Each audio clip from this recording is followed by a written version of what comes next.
Good evening. आप लोग ठीक ही होंगे जैसा हमको आशा है।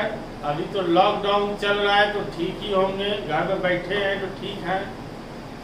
और समस्या तो खैर हमको है, खैर कोई बात नहीं है, क्योंकि समस्या हमको इसलिए है कि ऑफलाइन से ज़्यादा ऑनलाइन का हमको मेहनत करना पड़ रहा है। A to Z बार समझा भी रहे हैं, A to Z लिखा भी रहे हैं, वक्तव्य दे रहे हैं, इस सारी समस्या को हमको करना पड़ता है। तो समझ गए बात को।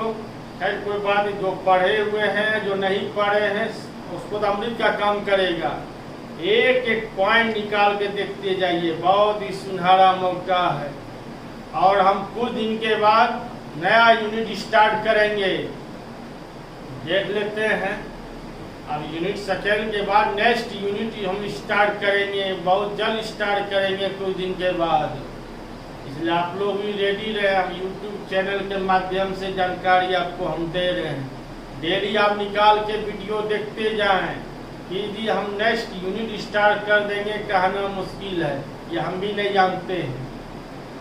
तो आपके यूट्यूब चैनल माध्यम से पता चल रहा है कि आप लोग सही ढंग से वीडियो नहीं देख रहे हैं, क्योंकि व्यू किसी व्यू में 15 है, किसी में 20 है, किसी में कुछ है। स्टूडेंट यहाँ ज़्यादा है, क्योंकि ये पढ़ा हुआ है तो स्टूडेंट सोचता है कि हम नहीं देखेंगे, गलत बात है।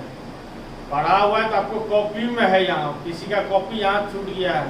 तो यूट्यूब में चैनल के माध्यम से पुनः हम जो स्टार्ट किए हैं ये आपके लिए किए हैं कि आप उसको रिवाइजिंग करते रहें। नहीं हमको शौक नहीं जाता है कि हमको एक एक चीज़ समझाना फिर पुनः बोर्ड में लिखाना। तो हर तरफ से जो पढ़े हुए हैं जो नहीं पढ़े हुए हैं दोनों के लिए अमृत का काम करेगा। इसलिए आज YouTube के माध्यम से हम वार्निंग दे रहे हैं कि हमारे जितने भी स्टूडेंट हैं सबको इन्फॉर्मेशन करें और गहन अध्ययन करें।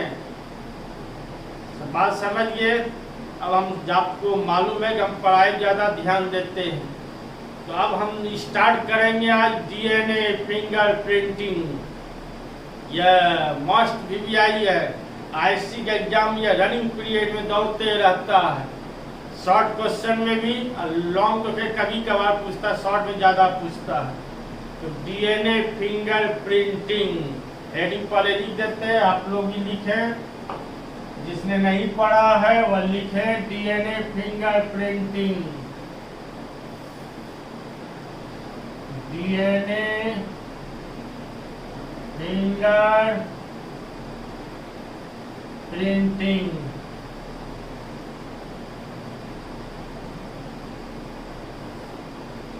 VVI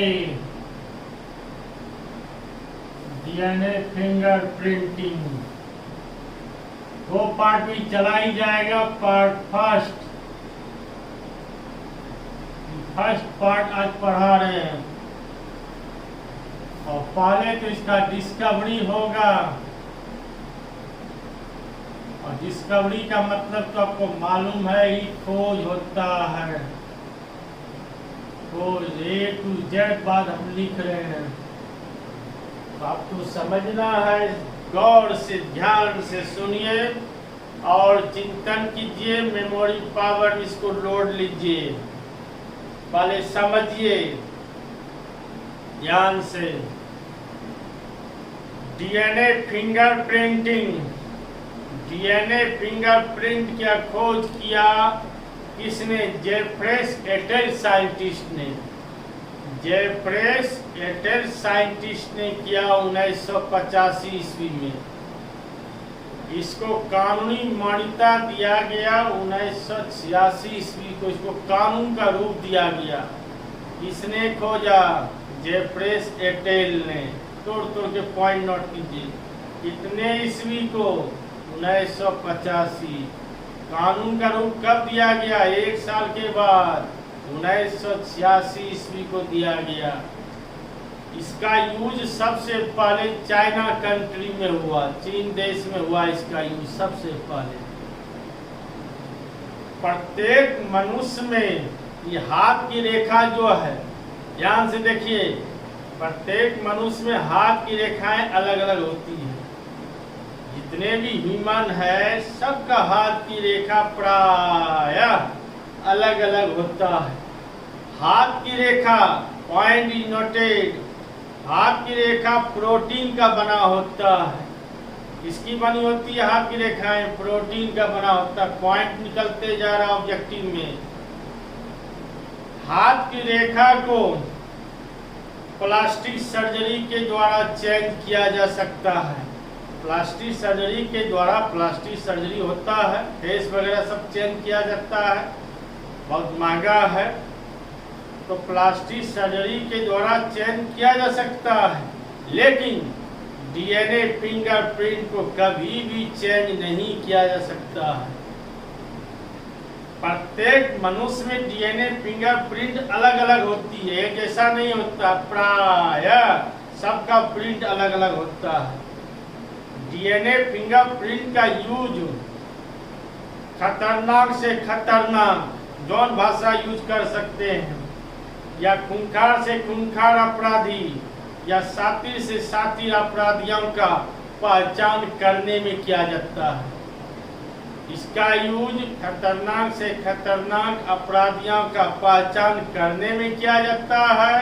उसे डीएनए फिंगरप्रिंट कहते हैं परिभाषा के रूप में। जिसकी सहायता से खतरनाक अपराधियों का पहचान किया जाता है, उसे डीएनए फिंगरप्रिंट कहते हैं। तो बात समझ गए। पुनः एक बार चर्चा कर लेते हैं।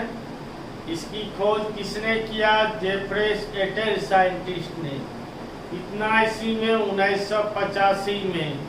पहले सुनिए, कानून का रूप 1986 ईस्वी में।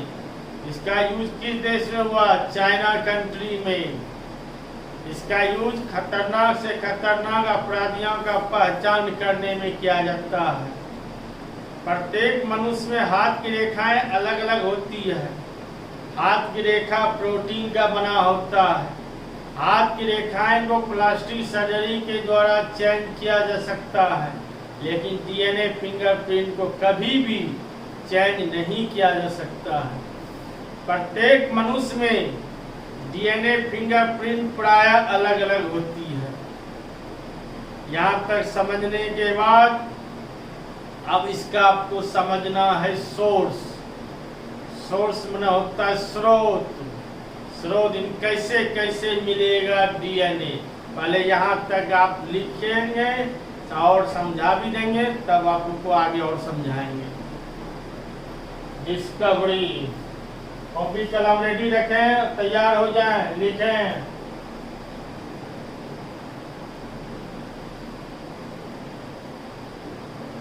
इसकी मतलब डीएनए फिंगरप्रिंट, इसकी खोज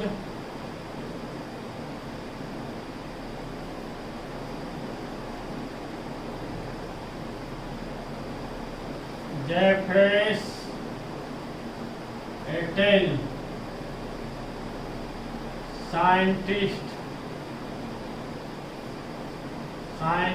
ने 1985 ईस्वी में किया।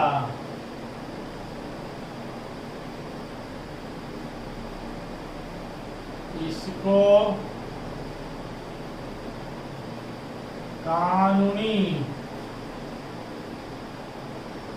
मान्यता 1986 ईस्वी को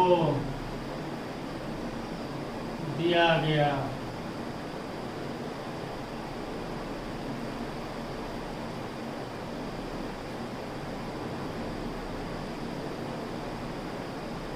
इसका यूज सबसे पहले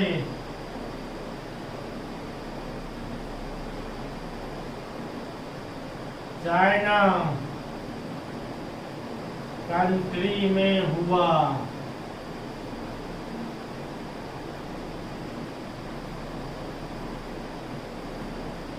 यहाँ तक समझ गए? कई बार रिपीट किए हैं।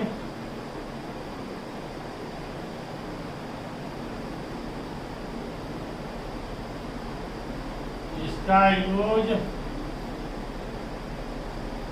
खतरनाक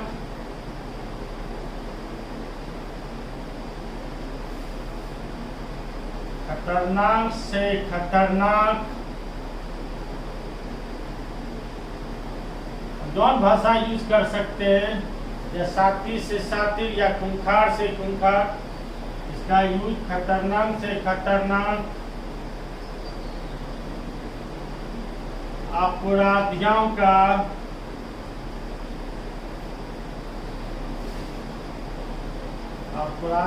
का पहचान करने में किया जाता है। इसका यूज खतरनाक से खतरनाक अपराधियों का पहचान करने में किया जाता है।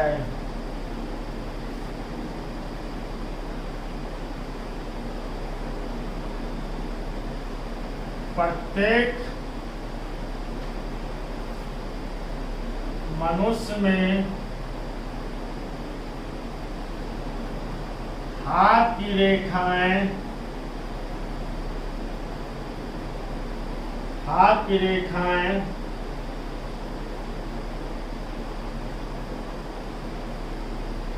अलग अलग, प्रत्येक मनुष्य में हाथ की रेखाएं अलग अलग होती है।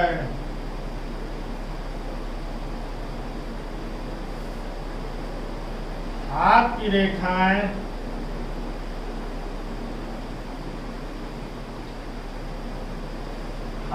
रेखाएं पॉइंट को दिमाग में रखिएगा। हाथ की रेखाएं प्रोटीन का बना होता है। हाथ की रेखाएं किसकी बनी होती है? प्रोटीन का।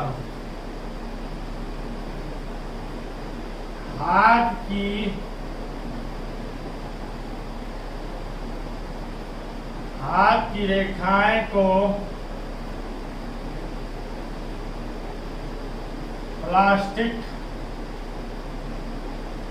सर्जरी के माध्यम से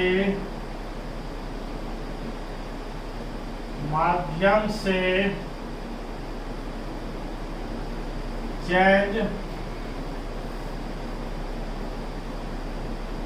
किया जा सकता है, लेकिन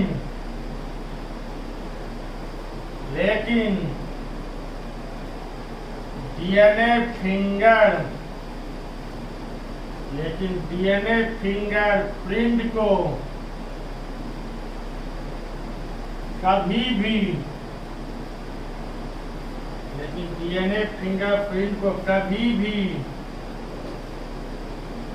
चेंज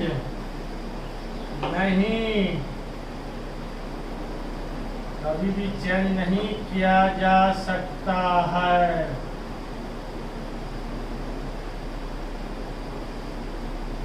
लेकिन डीएनए फिंगरप्रिंट को कभी भी चेंज नहीं किया सकता है। यह प्रत्येक मनुष्य में यह प्रिंट क्या होता है? अलग अलग होता है। डीएनए फिंगरप्रिंट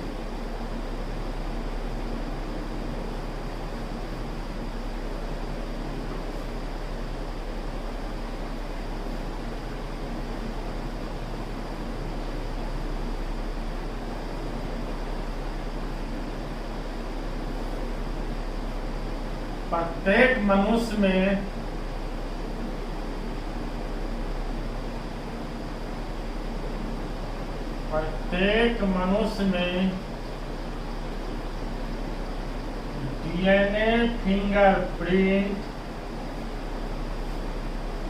मनुष्य में डीएनए फिंगरप्रिंट प्रायः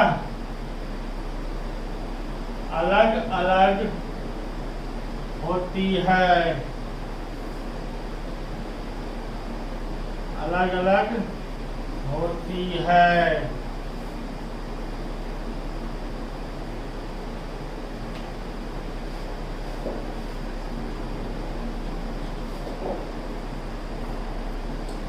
प्रत्येक मनुष्य में डीएनए फिंगरप्रिंट प्राय अलग अलग होती है।